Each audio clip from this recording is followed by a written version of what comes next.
만물유래는 역사문화 유래 콘텐츠 채널입니다.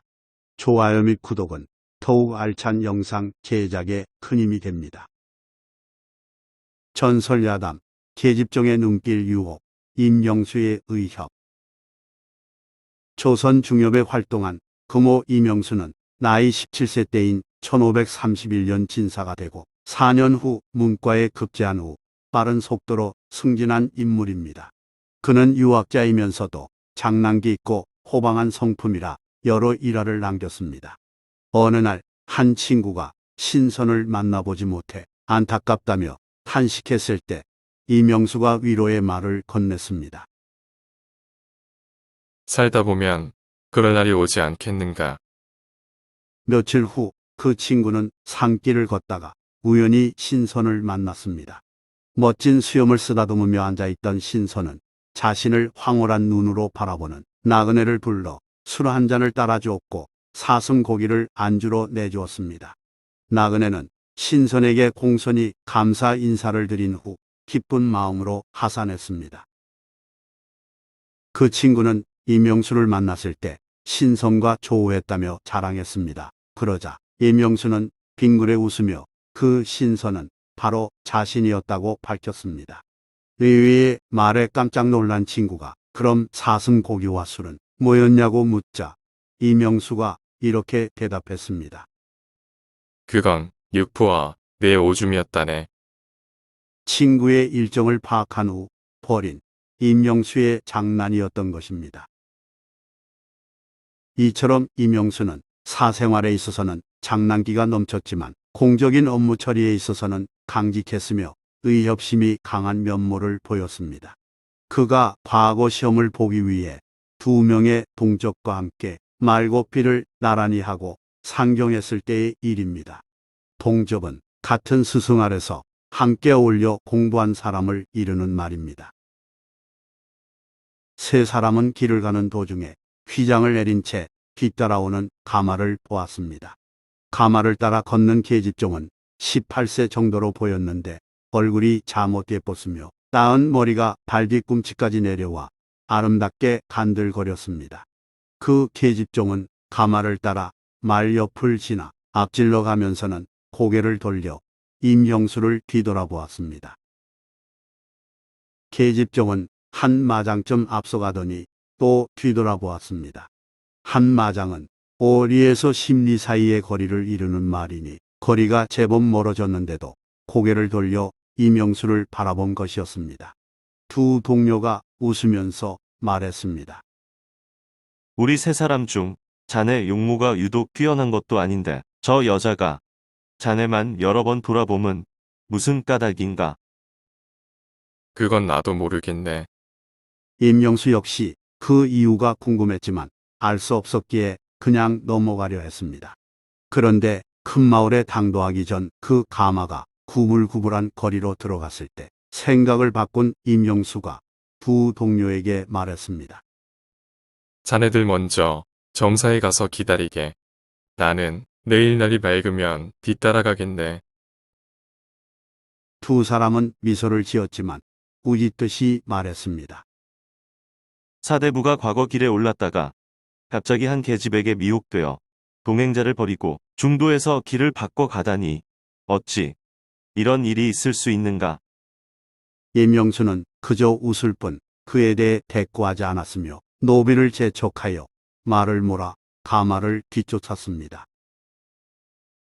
꼬불꼬불한 길을 지나 복항 안에 도착하니 한 소설대문이 눈에 띄었습니다. 임영수는 조금도 망설이지 않고 그 문으로 들어가 행랑 기둥에 말을 메어두고 계단을 올라갔습니다. 방문은 닫혀 있었고 마루에는 먼지가 가득했습니다. 그럼에도 불구하고 임영수는 태연하게 방문을 열고 들어가 앉았습니다. 잠시 후 길에서 봤던 계집종이 한 손에는 자리를 다른 한 손에는 화구를 들고 안에서 나왔습니다. 계집종은 행랑방 안에 자리를 편 뒤 앞에 화구를 놓고는 임영수더러 방 안으로 드시라고 청하였습니다. 임영수가 웃으며 물었습니다. 너는 어떻게 내가 반드시 따라오리라는 것을 알고 이런 기구를 마련했느냐? 계집종도 웃으면서 대답했습니다. 제가 세 차례나 돌아보았는데 오시지 않을 이치가 있겠습니까? 우선 남초를 피우고 계세요. 저녁밥을 준비하여 내오겠으니 잠시만 기다려 주세요. 저녁밥을 먹은 후에는 그릇을 씻고 수습한 뒤 오겠습니다. 조금 있으니 과연 계집종이 저녁 밥상을 가져왔습니다. 임영수가 식사를 마칠 무렵 계집종은 방의 한 귀퉁이에 앉더니 갑자기 눈물을 줄줄 흘렸습니다. 임영수는 괴이하게 여겨 까닭을 묻자 계집종은 눈물을 거두고 말했습니다. 저의 주인님은 가세가 고단하였습죠. 모년에 암흑의 대개 처자에게 장가들었습니다. 계집종은 잠시 숨을 고른 뒤 이어 말했습니다. 하루는 부인이 부모님을 찾아뵙고 돌아오는 길에 갑자기 강한 바람이 불어 가마에 휘장을 말아 올렸습니다. 그때 마침 한 완악한 중놈이 근처를 지나가다 부인의 미모를 훔쳐보고는 감히 응욕을 내어 가마를 뒤따라왔습니다. 그리고는 부인을 억센 힘으로 핍박하여 욕보인 뒤 마침내는 주인님을 죽였습니다. 계집종은 여기까지 말한 후 슬픔에 푹 빠져 오열했습니다. 이내 진정한 계집종은 그 이후 그 중놈이 자주 왕래하고 있으며 힘 약한 여자로서 지켜보고만 있기에는 너무 원통하기에 힘센 선비를 구하여 복수하는 거사를 깨하고 있노라 밝혔습니다. 그러면서 몰래 좋은 활과 강한 살을 구하여 놓고 기다린 지 오래됐다고 말했습니다. 사연을 들은 이명수는 몹시 놀랐습니다. 계집종의 복수 계책도 그렇거니와 그럴 만한 인물을 지금까지 만나지 못했다는 말에 치밀함을 느꼈기 때문입니다.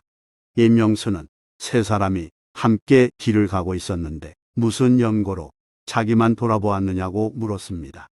계집종은 임영수의 외모에서 강건함을 느꼈고 이 일을 좋게 할 수 있으리라 생각했다고 대답했습니다. 임영수가 그 중놈은 지금 어디에 있느냐?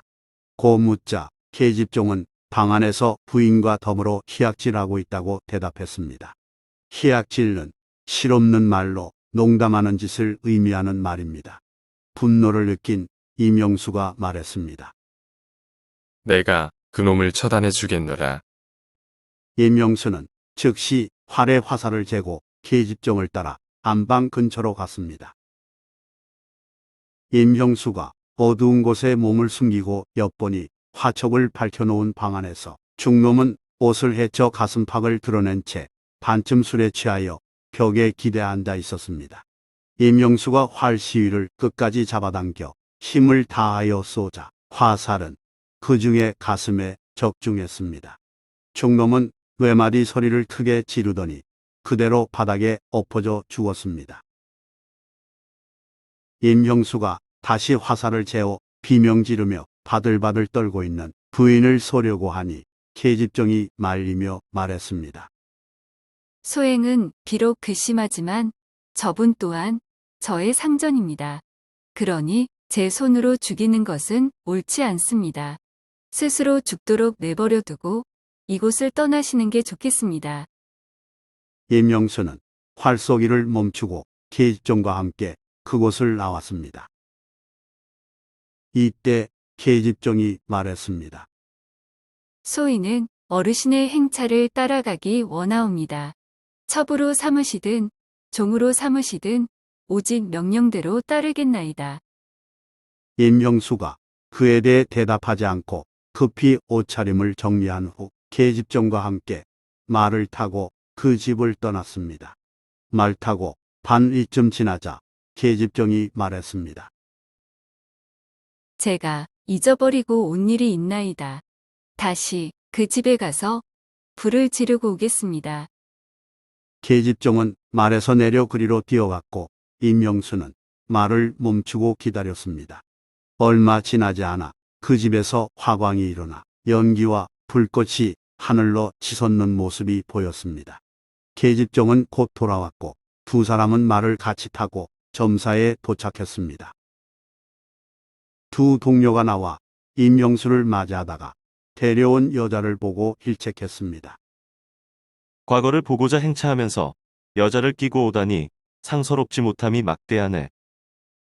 임영수는 웃기만 할 뿐 대답하지 않았습니다. 계집종과 함께 상경한 임영수는 객점에 머물면서 그녀를 내관에 있게 하고 과거장에 들어가 과거를 치러 장엄급제하였습니다.